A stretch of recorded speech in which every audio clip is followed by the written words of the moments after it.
안녕. This video has no structure. I just need to scream about the last couple of episodes of JJK because once again, I need to cope.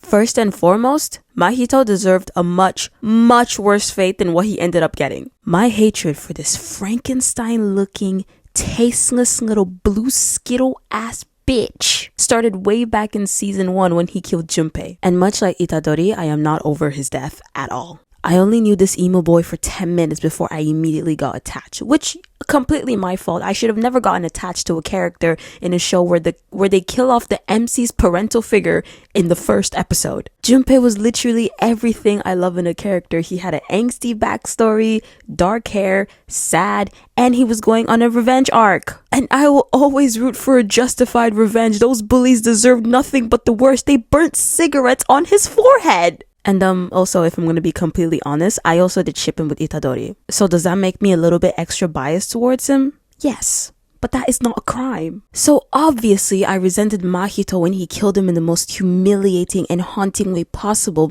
before I even got a chance to see him and Itadori's relationship develop. The only way I could ever consider liking Mahito again was if he brought Junpei back to life. And that never happened. So instead, this AliExpress Hatsume Miku was making fun of Junpei's death in front of Itadori? In front of me? Electric chair. Electric chair with no parole, so he can't get up from the chair. I've never felt such a vicious amount of rage completely consume me. And then he proceeds to kill Nanami in front of Itadori. In front of me? Again? Before my eyes? I also did not appreciate the way they were dragging Nanami's death. The back and forth between him fighting the curses and frolicking by the oceans, talking about how he peacefully wanted to be in, was it Malaysia or the Philippines? The way he looked so tired. And then his last words to Itadori? What was the reason? Like, why would you do that? Why would you do that to me? What was the point? I hate when they do shit like that because I know you just want to make me even sadder. Just kill the motherfucker and leave me alone. I'll still cry regardless. You don't need to be doing all this extra shit, please. I'm tired. And then after that, there's more. Of course there's more because there's Mahito we're talking about. He fucking blows up Nobara's face. And I know the blonde dude from the Kyoto school stopped her wounds from getting worse, but he said so himself. She wasn't breathing. There wasn't a pulse. Her chances of survival, he said that her chances of survival aren't zero, but the left side of her brain was blown up for fuck's sakes. That looks pretty fucking dead to me. Don't give me a little bit of hope, sir. I'll only get worse.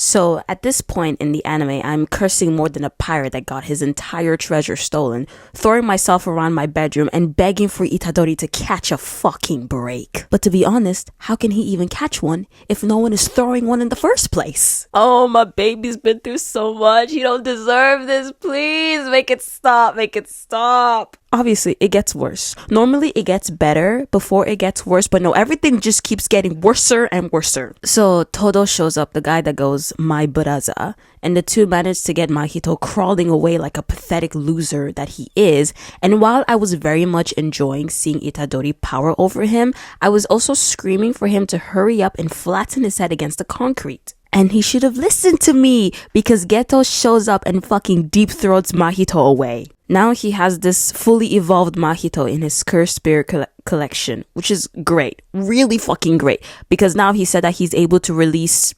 something. I don't know. I don't know what it was. I can't lie. I was too busy screaming and crying to properly read what Geto was going on about. But does it really matter? Because at the bottom line is they're all fucked. They're all astronomically and indisputably fucked. Oh, y'all weren't lying when you said it was gonna get so much worse. We were never gonna be happy. Itadori, no. So then, for a moment, I thought maybe not all hope is lost. Because guess who comes back? Yuta. Yes, from the JJK Zero movie, Yuta, my other fave, is back to help out. Or so I foolishly thought, because he is here as Itadori's executioner. I honestly feel like I should start doing like reactions, like live reactions, because the way my face dropped. Because obviously, like I said, Yuta is my other fave. So I was very happy to see him back on screen again because I've been missing him. And then the moment that it was revealed that he was here to kill Itadori, my face just comically dropped. If I wasn't feeling so devastated at the moment, I honestly would have started laughing. In the end, the Jujutsu headquarters decided that 1, Geto's death sentence is making a comeback since he's actually not dead. Cool. It's totally fair. Kill him. 2, and I can't lie, this one confused me a bit. They said Gojo is now deemed an accomplice to the Shibuya incident and got expelled. And anyone that tries to unseal him will be punished too. Sorry, did I miss something? So if I walk into a store and see a robbery happening and try to stop the robber but I fail, am I now an accomplice? Are you mad? And then the third one is really funny. So 3, Yaga Masamichi got sentenced to death for inciting Geto and Gojo to cause the Shibuya incident. Again, is there a secret episode that I missed or something? An episode that has showed these 3 secretly planning to attack Shibuya? At this point, sentence Geto and Gojo's parents to death for birthing them as well, since them being born led to the Shibuya accident anyways. How does that make any fucking sense? Yaga ain't do shit. What? Y'all really just throwing out death sentences for free? The fuck? What is this? And then 4, Itadori's death sentence isn't being held off anymore and will take immediate action, and Yuta is gonna be his executioner. Well, isn't that bloody fantastic?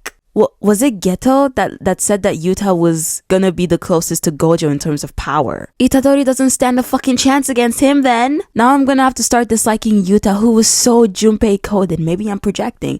Because they're gonna make him kill my boy Itadori. Please, I can't do this anymore. I can't. You might be wondering, why do you have to dislike him? You can just like both characters. Well, unfortunately, it doesn't work that way. I have to like both characters equally, or I have to like the killer character more. For example, I like Shigaraki and Todoroki quite equally, and also Shigaraki hasn't actively tried to kill Todoroki.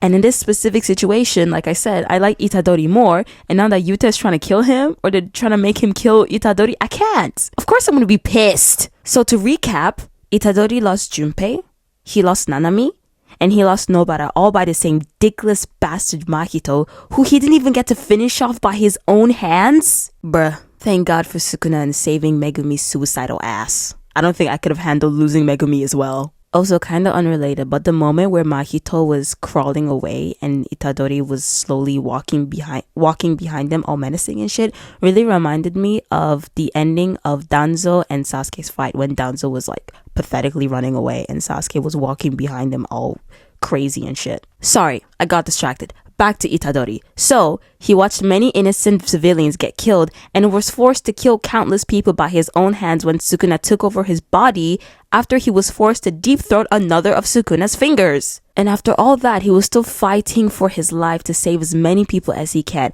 And personally, I'm shocked he didn't end up losing a limb like Todo did.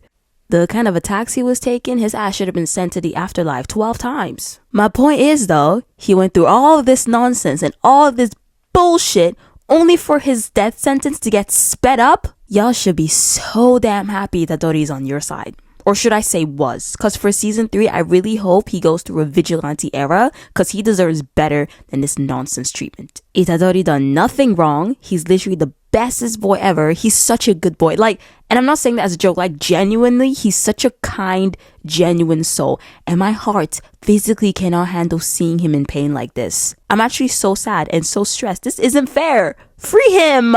Like, honestly, whenever these characters died, I cried more because he was crying. Obviously, I was sad and I teared up because the characters died, but I burst out snot and tears just falling out my face because I was seeing how sad he was about the situation. My absolute favorite episode was that episode where he saw Ozawa again, the girl that he went to middle school with, and the way that he knew who she was immediately. He treated her so kindly, just like a normal person, and he didn't make fun of her weight whatsoever like the others did. I literally cried a little bit during that episode. How can you not love him?